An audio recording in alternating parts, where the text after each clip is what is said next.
Hello and good morning, everyone. Welcome to the What's Up Wednesday, working with community partners to bring adventure to the library webinar with Caele Pemberton and Ben Rutz from the Kokomo-Howard County Public Library. This webinar is being co-sponsored by the American Library Association's Games and Gaming Roundtable. My name is George Bergstrom, and I am the Southern Regional Coordinator for the Indiana State Library's Professional Development Office, and I'll be the question moderator for today. I'd like to start the webinar off with a few announcements. To register for other webinars or other trainings available from the Professional Development Office, please see the Indiana State Library's events calendar, which can be found on our website at www.in.gov/library. GameRT would like to announce that their March MiniCon this year is themed around gaming outside the box. The MiniCon is on March 20th from 9 a.m. to 5 p.m. Central Time, and I'll be dropping a link in the chat with more details.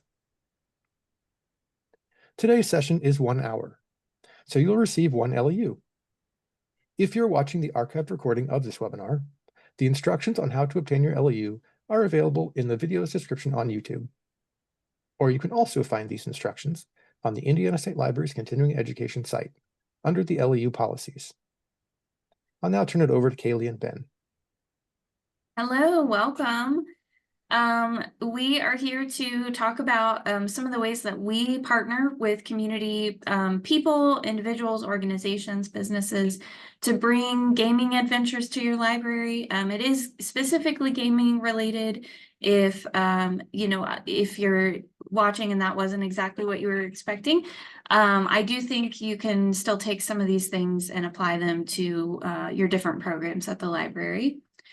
I want to let you know we do target teens and adults primarily, but this is all easily applicable to programs for younger audiences as well. So when we're talking about the gaming that we do, it is for those older audiences, but you can easily take any of this for your kids as well.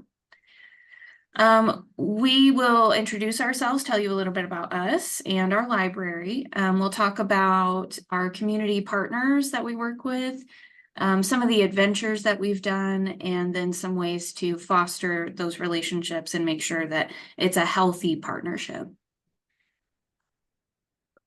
Hello, everybody. I am Ben Rutz. I'm the supervisor of Makerspaces here at the Kokomo-Howard County Public Library. I have run probably the most gaming events that we've had here at the library, starting back in 2021 and continuing on through this year, and hopefully for my whole time being at the library. So. Very excited to chat with you all today about the adventures that we've been able to do, the tabletop role-playing game adventures and other nerdy stuff that we've done here at the library. And yeah. I'm Caele Pemberton. I'm the director of marketing, and I'm just very fortunate that my boss has allowed me to get involved in the gaming programs that we do here at the library. I've been a gamer for several years, and so this is something I get really excited about. And then, of course, I love promoting these things to our community. About the Kokomo-Howard County Public Library, we are mid-sized. We're in central Indiana, Kokomo, just about an hour north of Indianapolis. We serve most of our county. There is one little community that they have their own library. So we serve approximately 77,000 people. So far, we've not seen all 77,000 come to our tabletop games, but one can dream. At our three branches, we've actually done gaming at all of them. And so, at our main downtown branch is where we do most of the stuff. But we've done, there's a long running game at our smallest branch out at Rusheville, and then our south branch is like the largest space, so we've been able to cram the most people in there. But yes, it works on gaming works on all sizes. Kokomo has a really, really rich community of gamers, and I would be willing to bet that a lot of you also have a rich community. Even if you're not tapped into that yet, we're going to share some ways to get tapped in. But once we really plugged into these different businesses, we realized there are so many gamers here in Kokomo, and they really want the opportunity to do more of that. And so we've worked really hard to develop those partnerships with businesses and groups here in town. And through a lot of hard work over the last several years, we have some stellar partners that we are very fortunate to work with, and they really help us do all the things we do. And I can't stress enough, we couldn't do the programs on the level that we do if we didn't have their help. Ben, do you Yeah, want to talk about so our partners? yeah, of course. The friendly local game shop, Kingdom Cards and Games here in Kokomo, has been an amazing partner. We've been working with them for pretty much as long as we've been doing tabletop role-playing games. We'll get into kind of like the first, little bit of TTRPG stuff that we did and how we kind of discovered this giant gaming community on accident here in a little bit, but the game shop actually approached us specifically after we started doing stuff and was like, I want to be involved. How can I help? And so that really was very, very helpful. And he also introduced us to the local 3D print shops because in their game shop, they have like a little 3D print section where like local 3D print artists can post in their miniatures and different things that they've printed that they can sell there. And so by having that connection, I mean, some of the things that they've been able to do, the local game shop markets the programs for us. They also supply a lot of our volunteers. Since they run games at their game shop, like D&D and things like that, there's already people who are interested in doing that, and so they've come and helped us out at the library.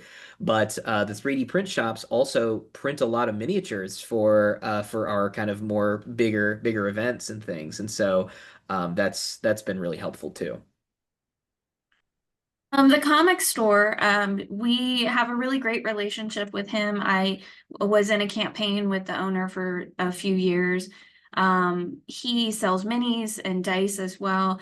He's just a really big gamer. He also ran Kokomo-Con for several years, and we were really unfortunate in our community. We lost our really big event center. So when that happened, he kind of stopped running Kokomo-Con. And that allowed the library to fill the gap. And we worked really closely with him, made sure we kind of had his blessing and his input. He doesn't help us so much on an event by event basis, but he does help with promotion a lot. So having that good relationship with him is really helpful. And then Kokomo Toys and Collectibles, if you haven't been, they are there.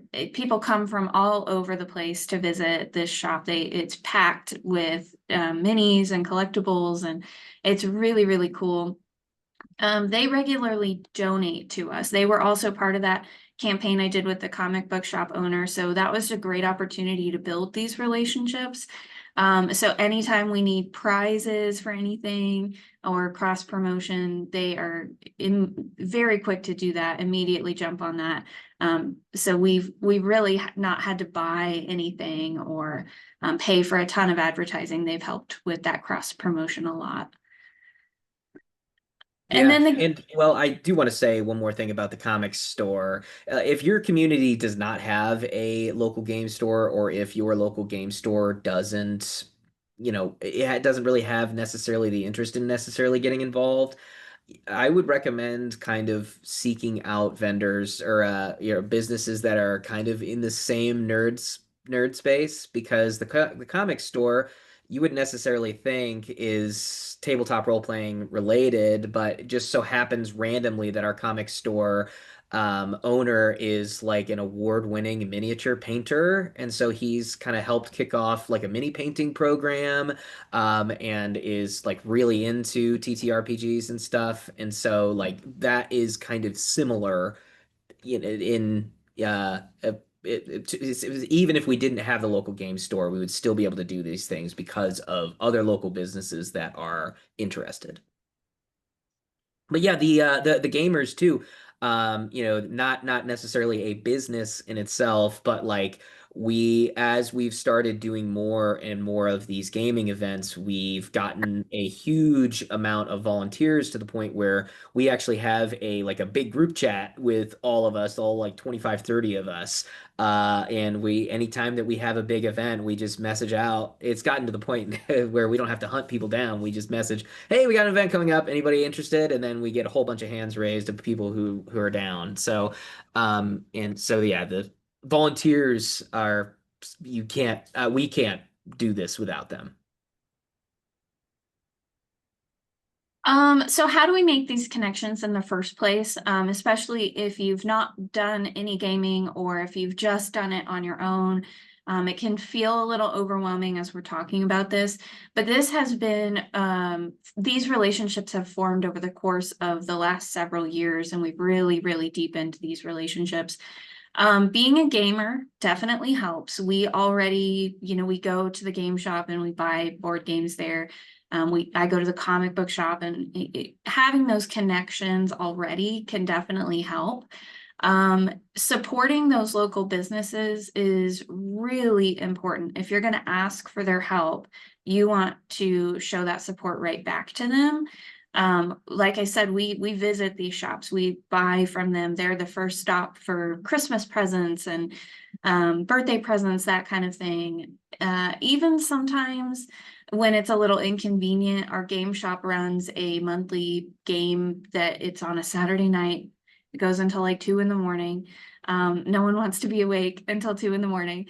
Oh, But lots of people want to be awake until 2 in the morning, but maybe not us. I don't know how many, library people want to be awake until 2 in the morning. And if you do, we've got a great spot for you to come and visit. Um, they like it when we come. They tell us they want us to be there. And so we prioritize that because they are so good to us. We have also found some people who are just naturally really big library supporters. They love coming to the library with their families.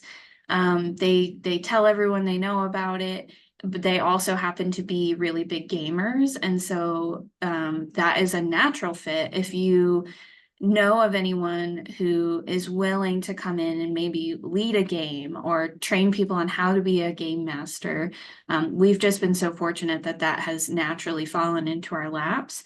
And then if you just start hosting some gaming programs, and Ben will talk about this, people will identify themselves as being interested. So I don't know if you want to jump into that a little bit. Yeah. I mean, yeah, the more that you do stuff, the more that you're gonna meet people, and it's gonna be just a lot easier to be able to form more connect. I mean, just like the more that you keep doing something, the more people that you're gonna meet. So, but yeah. So we have hosted so many different adventures. It's a long list, so we're going to jump into that. It's been a diverse array of gaming programs, and we've done everything from like really serious, intense sessions to a lighthearted, fun, cozy session that really did not prioritize combat at all. So we'll talk about those different adventures here. All right, so yes, so this is basically a quick rundown of our history. If anybody wants me to go into any more detail on any of these, or if anybody wants me to send the details of any of these to them, please let us know. I'm happy to share any of our experience, with you, and I'm happy to go into further detail. But basically, we started over COVID. Everybody remembers COVID-19 being not the best time. We pivoted and started doing a lot of online stuff and a lot less in-person stuff. And so we had like a D&D series that we ended up doing with like a little bit of a take and make. And so we played an adventure, and then I provided people with dice that they could then use to be able to roll to kind of play along at home. It was okay. I mean, we got rid of everything, so people came and picked it up. But how successful our take and makes really, But after that, I had a lot of supplies left because buying dice in bulk was a lot cheaper than just buying the amount that I needed. And so I had like 20 25 dice sets left. And so I thought it would be fun to do like a player and dungeon master meetup situation where like I'll give everybody dice, I'll give everybody like a coupon since I run the makerspace at our library. I was like, oh, people can 3D print minis or whatever. We got poster printer, they can print out maps and stuff. It'll be a whole big thing, kind of showing off the makerspace and tying that into D&D. But I did not expect it to be crazy successful. But on our like small space, we had between like 65 and 70 people show up for this, and I only had 25 dice sets to give out to people. So we ran out of those very, very fast. And it quickly, made me realize that there's a lot of gamers in this community and they wanna do stuff. And so that was kind of the jumping off point and inspiration. We actually like some of the people that came were local businesses. The comic shop owner was there and the game shop owner was there. And I didn't immediately ask them to get involved in doing gaming stuff because I hadn't done it before, so I wasn't really sure what to do. So I did my first ever D&D event, which was a choose your DM adventure thing. I thought it would be like kind of like the human library if anybody's done that before. But it's like you basically get like a little snippet of information about whatever adventure that the person is running, and then you could check them out and then basically go off to a table and you guys could all play that adventure together. I thought the concept was really fun. We might revisit it. But I did it in December, which I've found is not the best time for programming. And not a ton of people came. But that was a very important event because that was when I really got a chance to sit down and chat with the local game shop owner who had come to this one also and brought, a ton of stuff to like giveaways and stuff to everybody. And so that's when I was able to like really form a relationship with him and start getting, some more ideas of how to run more games and adventures and stuff. And he like clued me into volunteers. So from then on, we've done all kinds of stuff. We've done a battle royale where everybody was fighting each other until one person was left standing. That was pretty fun. People will want us to do that again, so we'll have to revisit that. Dungeons and Desserts is what Kaylee was talking about, which was based on what was the book that it was based on, It Kaylee? was based on Legends and Lattes, and Yes. if you haven't read it, it's so cute and cozy. So we used that to tie into Reader's Advisory and our collection as well. Yeah, and that's something that we're continuing to do. We want to make sure that we can try to tie things into like our summer reading program or to books that we're trying to tell people about. Like we have a thing called Howard County Reads that I'm sure everybody's got something similar for their library. But the Oops All Rangers event was since the summer reading program was like a camping theme, we wanted to kind of, do some kind of camping adventure. Um, and then the next three, the Dragon Adventure, Ravenloft, and the Spelljammer, we actually had a bunch of volunteers say that they really love the events that we've put on and they wanted to lead one. And so, I kind of like oversaw that and kind of helped them with whatever they wanted to do. But like this is where like the volunteers thing has like really been amazing, is that like the actual of like designing a whole game is kind of a lot of work, but like when a volunteer is like really, really excited and wants to do that, it made it a lot easier and you could focus a lot more on people having fun. And so that was really exciting. Um, we did a two-part a battle of like a high level campaign, which is a lot harder. I would recommend if you're going to do this, you do low level stuff up to level like 5 is probably going to be the easiest. But a Tarask, if you're familiar, it's basically like Godzilla. So that's kind of like the hardest and scariest thing in D&D world. And so everybody got to like I don't know, somewhere in the teens is where everybody was, and so that was ended up being a two-parter. And then at one of our smaller branches, the Rusheville branch, we do kind of more of a campaign style thing where every quarter they get the next part of the series, and so people can come in and drop in and drop out as they want, but so it can be kind of a one shot or like a one-time event in that way. But yeah, it is. It's ongoing and it's been very successful for our branch. And the game shop owner, he played the Tarrasque, which was pretty intense. He got really into it to the point that we had to say, like, you need to reel it in a little bit. You're being too um excited to murder everybody and they want to Yeah, walk I mean, away feeling. you want the heroes to win, and when the bad guy is like, "No, I want to win," it's like, "Ugh." But Yeah. everybody had a good time, so it's fine. And he's done that kind of role several times. He was my mayor in Dungeons and Desserts, and he's been the shopkeeper. He loves getting into that and playing that kind of role. It's fun having local businesses be like a shopkeeper because it kind of like ties them into the community of like they are a shopkeeper in real life, and so by having like your players recognize them as that kind of, I don't know, it's a good give back to the business owner of like having them be having it kind of in their mind, in the players' minds, that oh, that's the shopkeeper, and so then they'll go and they'll buy from him outside of the event. And he remembers every single person's name. You walk into his shop in real life, and he remembers that he sold you a magic weapon in a campaign, 6 months ago, which I think is really, really great. It just makes you feel like that's your local game shop. Yeah, and so this event, the Mega Dungeon, is a little ambitious. This is one of our first events that we did, and it was really successful. We had 60, 70, I can't remember. It's been a while now.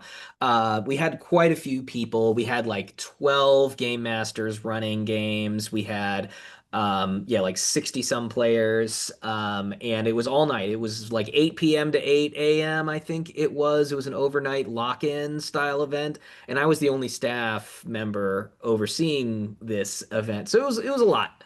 Yeah, as Kaylee mentioned earlier, we don't like to stay up till 2 a.m. Well, 8 a.m. is even later, and that was a little challenging. People have access, they loved it, and they want us to do it again, but it's kind of one of those things where like, this is a lot of work. How much do I want to do it? But I'm so glad that we did it because like by doing this like really intense event like right off the bat, it kind of forced us to like try to find a ton of volunteers all at once. And now those are people that we have a great relationship with who are continuing to support gaming at our library. Well, I mean, years later. And so I'm so glad that we did it just for that. So if you were the only employee, maybe it's not as big of a deal, but we have a question. Shannon asks, how do you balance staff time for overnight work or off traditional library hours? I'm really fortunate in that my boss kind of allows me to flex my schedule out. And so I'm 40 hours. And so if I have an event that is beyond work hours, my boss allows for me to just kind of cut earlier in the week or take a day off. But also our library is really receptive to doing overnight and beyond stuff. A lot of our Dungeons and Dragons events go well past close. Because I mean, like weekends typically are the time where you can get the most amount of people to do this. And we close at 5:30 on a Saturday. And a lot of the gaming community I've discovered is more night owls. And so if we start, I like to start at like during the day. So like I'll start at like 2 o'clock or something and we'll go for until like 8, for example. That's well past close, and so I make an announcement several times letting people know, hey, we are closed. You have to stay within this area. If you need to leave, you let me know and I'll let you out because the doors lock, and if you have to leave, you can't come back. But like, our gamers in our community, they understand that now. I mean, they've been to enough of our events that they kind of expect like, okay, if I need to go out and get something from my car or take a smoke break or whatever it is that they needed to do, um, they have to do that, and then they can't do it again until after the event's over. So, but yeah, good question. Oh, Um, And food, I want yes. to add to with the smoke breaks, that has actually kept some People people away. who otherwise would have come. And they've told us that there's not really a good, easy way around that. And you can't smoke on library property. And so that's just a reality is if, you want to go out every hour for a smoke break, this event is probably just not for you. Yeah. And somebody asked a question about food, and when we have those long events like that, we always feed people. So if it's like a short event, up to like 4 hours or so, we might not do like a full-on meal, depending on what time the event is. We might just do snacks and stuff, and I'll just provide that for people. And the but if it's a longer form event, we have a pretty good relationship with the local Domino's, in our community, and they always give us like nonprofit school prices for food, and so it's really cheap to be able to feed just a ton of people. And we also let people know that they can bring in their own stuff, because people have dietary restrictions and whatever. So, when before the event, we always email everybody that has registered, because you have to register for these. I always let everybody know, this is what we're gonna have. These are the times that these things are gonna happen. So like this is when pizza's gonna arrive. We're gonna have snacks of, yada yada. Throughout the event, we'll have water there for you. If you have dietary restrictions, or if you don't like the idea of eating pepperoni pizza or whatever, you're more than welcome to bring something that's for you. If you want to share with your table, great. If you want to just keep it to yourself, that's totally fine. But we try to let everybody know. And we found that food is particularly important, which we'll go into a little bit later as well. Yes. LibraryCon was another very, very ambitious event that we did. Our first one was last year. We are going to do it again. We worked with every single community partner that we could think of, and all our volunteers to make this happen. It happened at all 3 of our locations throughout the day, and we encouraged people to go around. George put it in the chat. We are going to be presenting specifically on this, so we're not going to go into all the detail here. But again, we just could not have done this without those community partners, and we couldn't do it again this year if we didn't have their support and their time. Following the con, we did listen to their feedback, and, to make sure that we improve and we kind of work out the kinks that we saw. And they feel valued, and they feel like they're a part of this. This isn't just our event, it's their event as well. And again, we are going to talk a little bit about some of the ways to better take care of your party members, because we learned that we kind of dropped the ball a little bit when it came to taking care of our volunteers for that event. But we are looking forward to a very successful event in 2026. And then some future adventures that we're planning. As I mentioned just now, we are planning LibraryCon. And then Ben, do you want to talk about your summer reading program? Yeah. So we're gonna be doing like a dinosaur theme for the summer reading program, and the Rangers event that was for the camping theme was a pretty big success, and people have said that was one of their favorites. And our library always encourages us to like really get into the theme of the summer reading program and really try to plan events around that. And so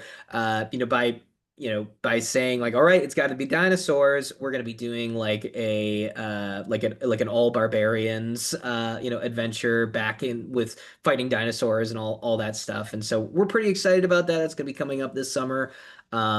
And I've already talked to our local game shop about it way this far in advance, and he's excited about it, and I've already got some volunteers that are excited about it, and so we talk about things well in advance. I'm not sure if every library is this way. It's the only library I've worked for, but I mean, when it comes to event planning, we go way out. I mean, we're working usually about 5 months in advance.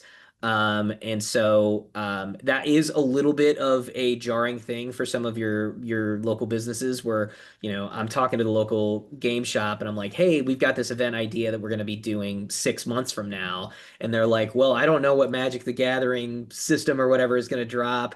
New pack is going to drop. And so it's hard to sometimes get those schedules to align. But, you make it work best you can. Yes. And then we were planning a Kids on Bikes adventure to go along with one of the books on our top 15 list. We did have to postpone that, but we do hope to revisit that. So that's a little different than Dungeons and Dragons, just a different system, hopefully draw in a slightly different crowd, but still have a ton of fun. And we've got a few DMs that are familiar with that system as well, so they were excited to come in and help us with that. We have learned some really valuable lessons about taking care of your partners and your volunteers. And this will help you maintain those relationships over the long run.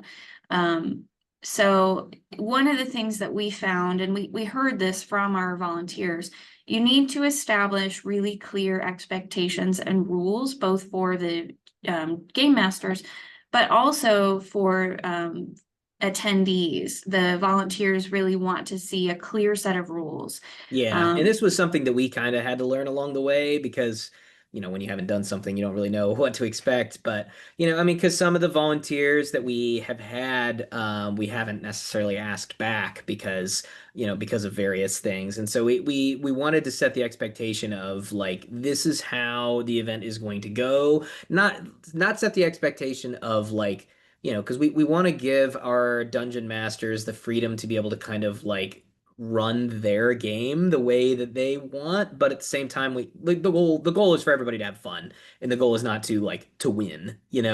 And so, but at the same time, like for the players, we've had some sticky instances before when a game master is like, I have a problem player at my table, I'm just a volunteer, what would you like for me to do? And, with our expectations and rules, like we basically say that, the volunteer is also here to have fun. Please make things easy for them, and please, thank them for being here. But also, like, whatever they say at the table is kind of law. I mean, even if the rule is not necessarily right to like what it's supposed to be or whatever, it is for that table, and you have to respect that.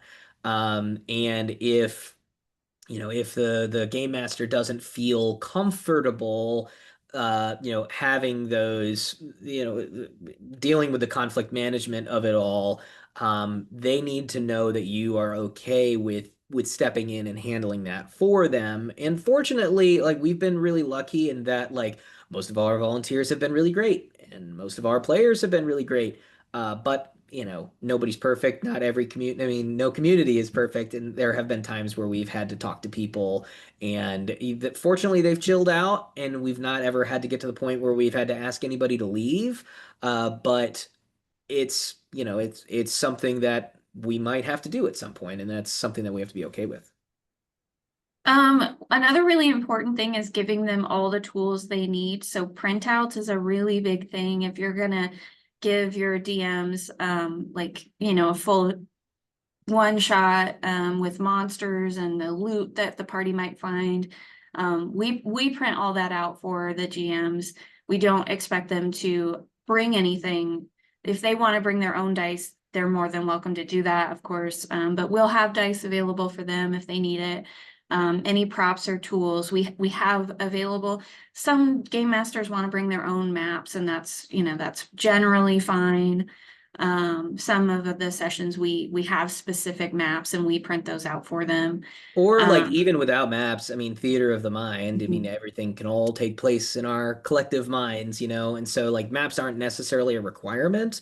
And they weren't whenever we first started doing this always. It wasn't like we always had maps, but as we got our poster printer and we've started, kind of doing that more, we've kind of elevated these games over time. You don't feel like if you want to run things like this, don't feel like you have to have everything, all the maps and the like painted miniatures and like really fun, goofy, awesome dice, and don't feel like you have to have everything all at once. You can do a simple theater of the mind game as long as those are the expectations that you tell your volunteers, and you're not like, oh, I thought you were gonna bring all of this stuff, you dropped the ball. Yeah, just make sure that those expectations are, shared across the board. Feeding them, we're gonna circle back to that because we cannot stress that enough. I like to say it's not an option if you're gonna ask your volunteers to be there, for 6 hours. You have to have some kind of food for them. It can be, a lot of snacks. We are so fortunate for that great partnership with Domino's, so it's very, very cheap for us. And maybe it's not Domino's for you. Maybe you have a local place that is willing to work with you. But otherwise, if you can't feed them, then I would say you can't expect them to be there for that long, because they do not appreciate that, and we have learned that the hard way. But that's important. If they tell you that kind of feedback, it's important to listen to that. And involving them, Ben mentioned that we had a few sessions that were fully crafted by volunteers. And when they come to us and they're really excited about an idea, we really like to listen to that and give them the space to do it. We want to make sure that they're fully prepared to share that with the other volunteers. We don't want them to just kind of roll in day of and no one's prepared for anything, but we want to empower them to be able to run those games when it makes sense.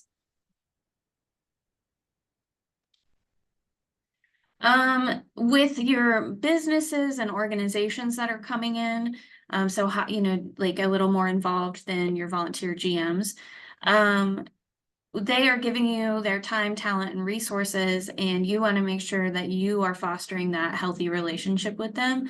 They want to feel valued, respected, heard. They want to feel like they're a part of this and that they're getting, a return on investment as well.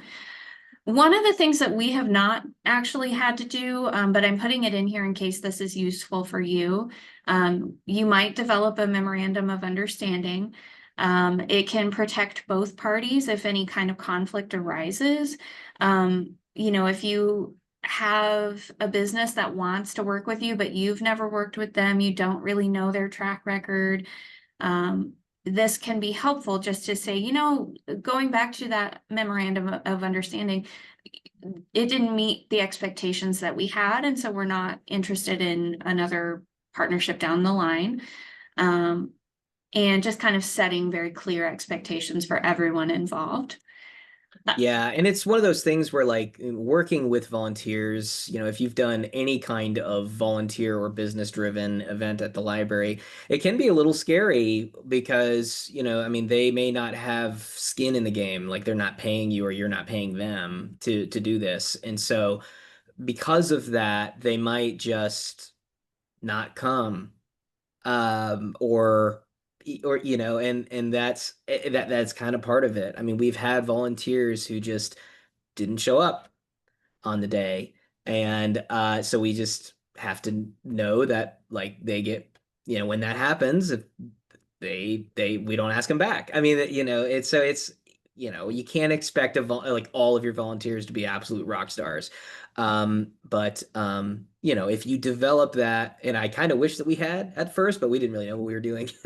I wish that we had developed that memorandum of understanding so that we could have had a little bit more clear guidelines at the start of like, I mean, if you bail on us, that's it. you know? Yeah. But Well, yeah, I mean, we've been pretty lucky. And sorry, what were you gonna say? well, just kind of going back to that, if we had done it from the beginning, that would have been great, but now we can't. The Yeah, game it's hard to shop go has been back. stellar, so it's Yeah, not that we need it, but we can't go to them and say, hey, we want you to sign this, because that is going to make it seem like they've done something wrong. right. And, they've been great, but we have had partners that have come with really great ideas and energy, and then like right before the event, they're like, oh, actually, I went to Disney. I'm not even in town. Yep. Yep. It happens. But the thing that makes it easier, for us is we do promote them like crazy. And so, when we're constantly in communication with them and we're constantly promoting them as being a big partner of our events, they are more likely to like, be present. And so like for example, like our local game store, we always put their logo on all of our flyers, that we put out and we advertise around. We always give them some. We also make them small and we make them with like a QR code so that when they have people come in for their events, they can grab a little QR code and then register for our events right there. And that shared, marketing has been really helpful at continuing to bring the local gaming community out for our events. You want to make sure that this partnership is meeting their needs. I mean, hopefully it's meeting your needs, but we don't want to just expect that they're going to keep giving us the world and we're not giving anything back to them. So Jason has mentioned that this has been really valuable for him. People are coming into the shop, people recognize his shop. And so he does find value in this. But if we needed to have that conversation, we want to make sure that he feels comfortable telling us, like, I actually need a little more out of this partnership, or I just don't feel comfortable continuing. And then finding out the reason why they're involved at all. You know, for the game shop, they want to see more gaming in the community. And a lot of times they don't have the space to do the really big programs that we've done, like the overnight mega dungeon. They wanted to do that, but they didn't have the space to do it. So we provided that space. Our volunteer that runs the ongoing campaign style out of Rushville, they just love gaming and they love the library. And so for them, this is an outlet to do that. And we give them the space and the players, and they just get to unleash their creativity. We're really lucky on that one. You might not have people who are that invested, but it does help to know why they are giving you their time. And we've said it several times, but it's important to patronize them. I mean, you can't have a partnership with somebody that's entirely one way. It's a give and take. And so, if you're going to ask, your local comic book shop, your toy store, your game store, or whatever local business, could be a record shop or something, to do something for you, it's important that you let them, like, make sure that they feel valued. And so if you're going to be buying any of that stuff anyway, that you buy from them. And I mean, that's kind of just a plug to just support local. Because I mean, we all know Amazon is real cheap, and you can buy things pretty inexpensively there. But, if you can help somebody in your local community, they can return the favor by helping you with your programs as well. So, it's always important to keep that in mind, when it comes to, having that partnership, but between businesses and the library. The library, so to answer that question that just popped up, the library does support local whenever possible. We've actually done some initiatives over the last few years, kind of tying into library card sign up month, where we have worked with local businesses to send people there, and if they go there, then they get a little goodie. We try to do that whenever it's possible to do it.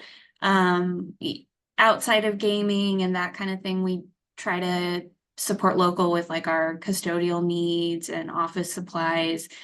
So that is always a consideration for us. Sometimes financially, it just doesn't make sense. Like, we do at the same time have to be mindful of our budget. But we're always trying to think about that and keep that in mind.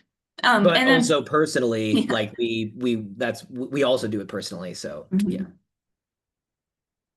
And I will say, kind of touching on going to their events, and when we mentioned the game shop has that event that goes till 2 a.m, if we don't go to that, they tell us that Yeah. I didn't Like, see you hey, at we that missed you. event. Yeah. But no, And it's not that they demand that we go, but right. it's they, you know, they want us to Yeah. be there, and it is fun. It's not like it's not a good time. Yeah. It is a good time.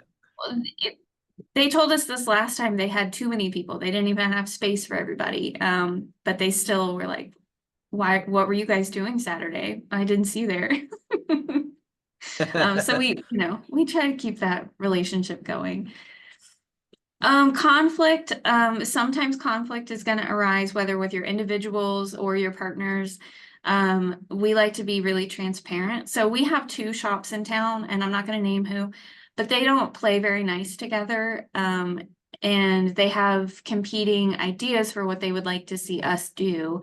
So if we're working with one partner, we like to tell the other partner that we're, what we're doing and what we're planning and why we're working with partner A for this event. And then, do you have anything you'd like to contribute, or would you like to work together on something else in the future? Because they're both valuable to us. We just, they might not want to be at the same event at the same time.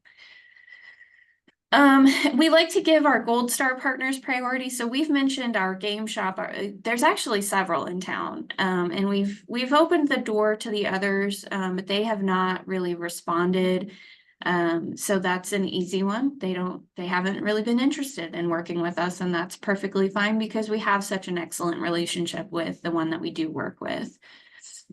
And we like to give them first right of refusal if they can't work with us or if this one just isn't a good fit for them. That's perfectly understandable. We just want them to know you had a spot at the table if you wanted it.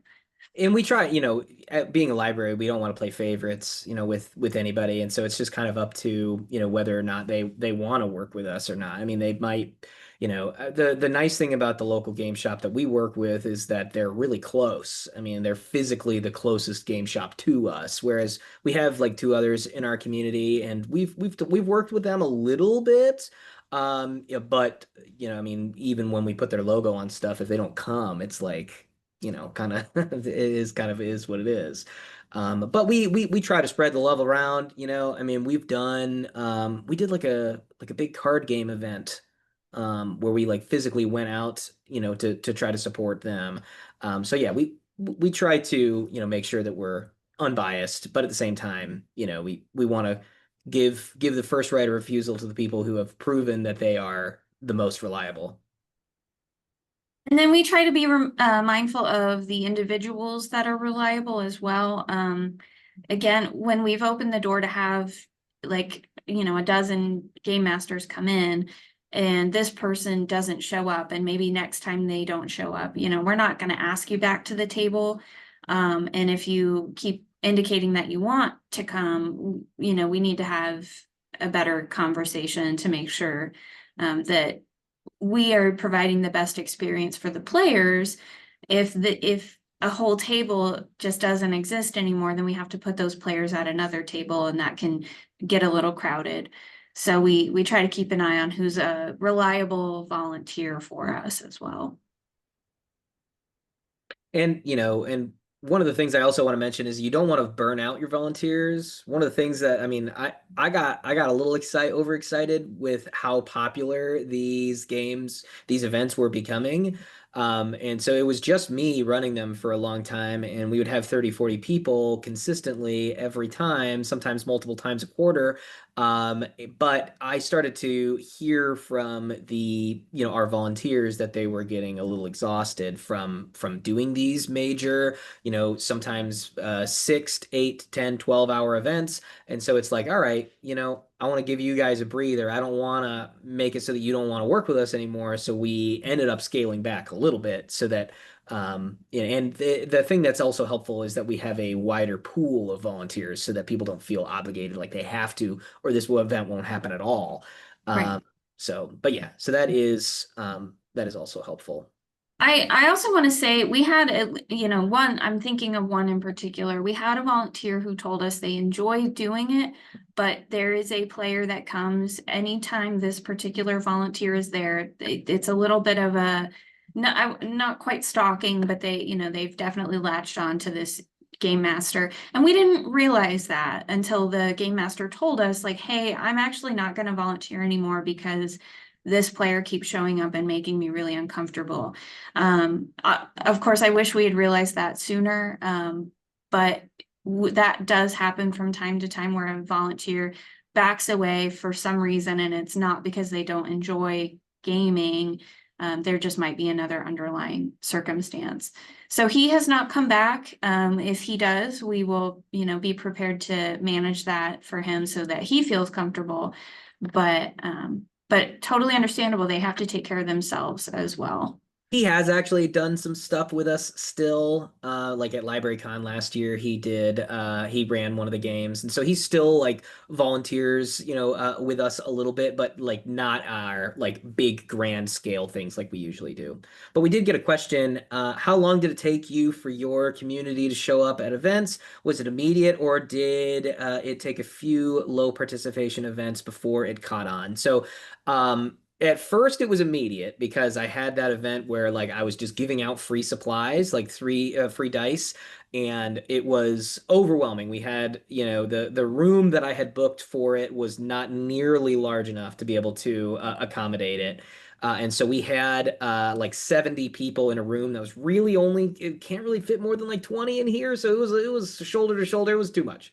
But the event I did right after that wasn't a big success. I mean, we had like I don't know how many volunteers. We had like 7 or 8 Dungeon Master volunteers, but only like 10 people showed up to attend the event. So that one was a little bit of a bust.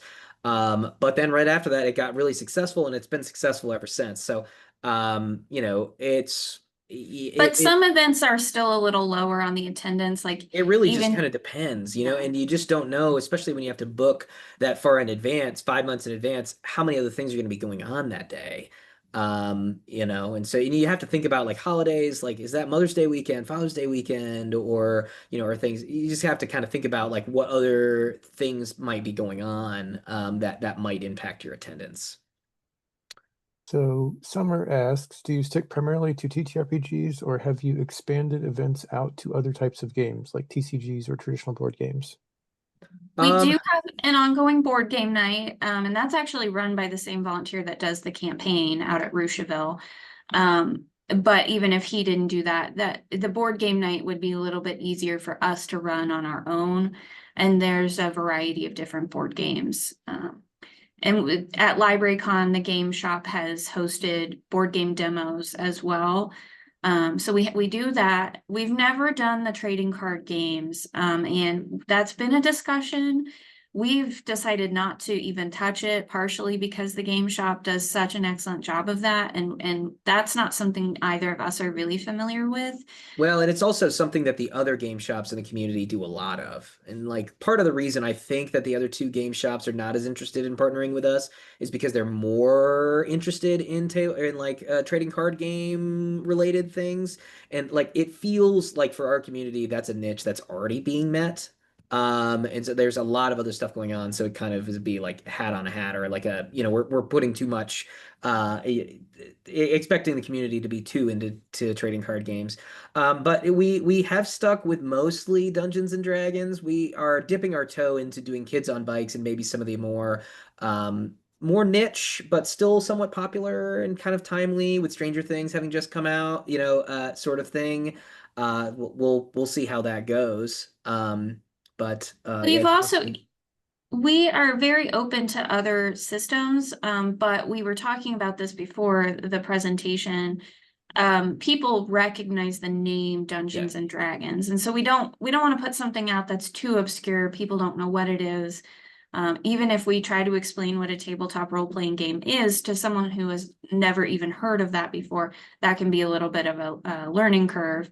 So D&D does bring that recognizability that helps draw people to the table. Well, and our games are not the same. So it's not like you sit down, you roll dice, and then you leave. It's not like it doesn't get stale with us doing Dungeons and Dragons because we always try to make every event really unique. Like our Oops All Rangers event, we gave everybody walkie-talkies and they had to talk with all the other tables to be able to solve puzzles. And it became like, even though everybody had their own game that they were doing at their tables, it became like like a 30-person adventuring party kind of, because they all had to communicate with each other. And so I've taken a lot of inspiration from escape rooms and things like that, which I like and enjoy personally, just in my personal life. And so I've taken a lot of that and tried to incorporate it to be able to make it so that each of the games feel really fresh, um, you know, uh, so that it doesn't feel quite so repetitive. So we've got a couple more questions. And then I have something I need to ask you guys. So first question, Bridget asks, I know that you mentioned you primarily focus on teens and adults. Have you ever tried younger ages?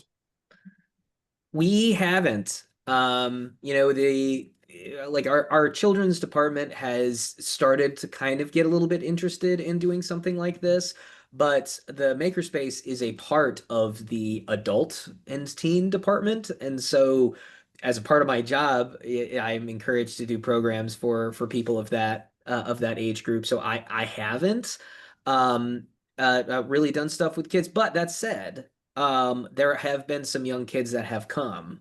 like with their parents to the, I mean, this happens all the time. It'll be like, hey, my son is 8 years old, really wants to play. If I come to the event and I bring him, can I, can he stay? And I'm absolutely, we don't want to turn anybody away. We want everybody to have a great time. And that has always gone great. But I do think it is typically more popular from the other webinars and things that I've attended, that that libraries do focus on a younger audience. But the adult audience has been the thing that we've found success in, and so we've just kind of continued to do that. I have given some alternative systems to our children's department to consider as well. So it doesn't have to necessarily be Dungeons and Dragons. It can be something maybe a little more entry friendly, and cutesy too. Like is there something that will appeal to children a little bit more than this kind of dark Dungeons and Dragons session that we're running? But when the kids come with their parents, one of the challenges there can be the parents want to tell the kids how to play their character. And so you kind of want to make sure that you're able to manage that as well. You want to give the kid agency to play that character, even if their parent is sitting at the table telling them like, oh, you shouldn't do that. All right, and then the last question that we have before I ask you something is, right now, we pay a DM $200 per session to run 2 sessions for teens a month, and I'm hoping to move to a more sustainable system. Would you have advice for libraries that have been paying for this versus having a plethora of volunteers available? Man, I want to be paid to be a dungeon master. I'll take that job. No, it's that's going to be a tricky thing because I mean it would be difficult to have a conversation with somebody and be like, "Hey, I'm paying you right now.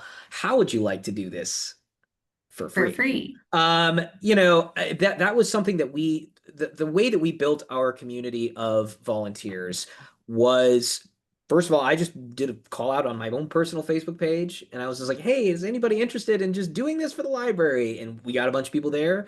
But then we also talked to the local game store, and they had a bunch of people who would be interested. And so. I mean, you may have to go in a different direction and get somebody else if they aren't necessarily interested in doing this for less or for nothing. But the mega dungeon that we did was actually run by somebody else. I didn't come up with the story of it. It was actually a volunteer, and the way that it had worked is. I went over to the local game shop and I was like, "Hey, we're going to start doing more regular D&D events. What do you recommend that we do?" And this guy happened to just be there at that time, this volunteer. And he was like, "Oh, I would love to create something." I mean, there are people who are interested in doing this because running a game is fun and designing a game is fun. And so there are definitely people out there in your community that are willing to do this for free. And Uh, I would say that with that volunteer or with that person that you're paying, I think you just have to be honest and say, we value what you do, but we have to be mindful of our budget moving forward, and we can't afford to pay you anymore. Not that we don't value your time and effort, but we are going to look at other avenues so that it works for the library. All right, and we're definitely getting some good comments in the chat for that person, so hopefully that'll be helpful. So if anyone has the other questions, feel free to drop those in the chat. And while I'm waiting for those, I will sort of ask my question / raise the final point. You guys are aware of International Games Month, correct? And I know most people in the chat probably are. So that is every year in November. GameRT celebrates games in libraries. We get lots of sponsors, so that is a great way for people to get free stuff. So I want to put that plug out there. But just this past year, and I don't know if your game store was aware of this, Gamma has started hopefully a continuing event called Game Store Day. And so this past year it was the first Saturday in November. So I don't know if the store you guys work with is a part of Game Store Day, but definitely encourage them to check that out. They are. We actually had an event that day, and so Cool. they took time out of their store to come and do our event, and then encouraged everybody. They're like, "Hey, it's game store day. Come Yeah. back to our store after." And so, Yeah. yeah, it worked out. But yeah, So yeah, I mean, if you have a game store near you and they are unaware of Gamma or that organization helps stores, and again, they don't secure as much free stuff as we do for libraries, but you know, it's because their organization has a different focus. But it does seem like it is hopefully going to be a growing way for game stores and libraries to make connections. So if any of you are out there and have not made those connections with your game store yet, that might be a talking point to go in and ask them about. And I did not see, oh, wait, there was one more question. What is the difference in international games and dungeon? Oh, International Games Month is just the name of the event that the American Library Association's Games and Gaming Roundtable runs every November. And by runs, I just mean we encourage libraries to sign up for the event and then they do whatever they want in November. And for signing up, we hopefully are able to secure free stuff that we can send to them. So that's, but it is international because it is now an event that goes on all around the world. We have had, I believe, participation from 60 countries over the past 20 years. Not every year, obviously, but so yeah, it's a great way for libraries to celebrate all around the world. Oh, yeah, and then Liz answered in chat as well. Great. Thank you, Liz. I have not seen any other questions. If you have them, feel free to drop them in chat, or you can email me after the fact. I will go ahead and put my email address in the chat. if you have any other questions for us specifically, or if you want any of the resources that we have, I mean, because the majority of the events have just been either me or Kaylee like designing stuff. And if you were like, oh, that Dungeons and Desserts thing seems cool, we would be happy to just share that with you and you can have that for free. It's so, I mean, we've loved doing it. Our community's loved that we do it. And so, if we can share that with you, we're happy to. Please, our email is on the slide below there. So if you have any other questions for us, please send them our way. We're happy to help. Yeah. So thank you, everyone. I'm going to go ahead and stop the recording. There we go.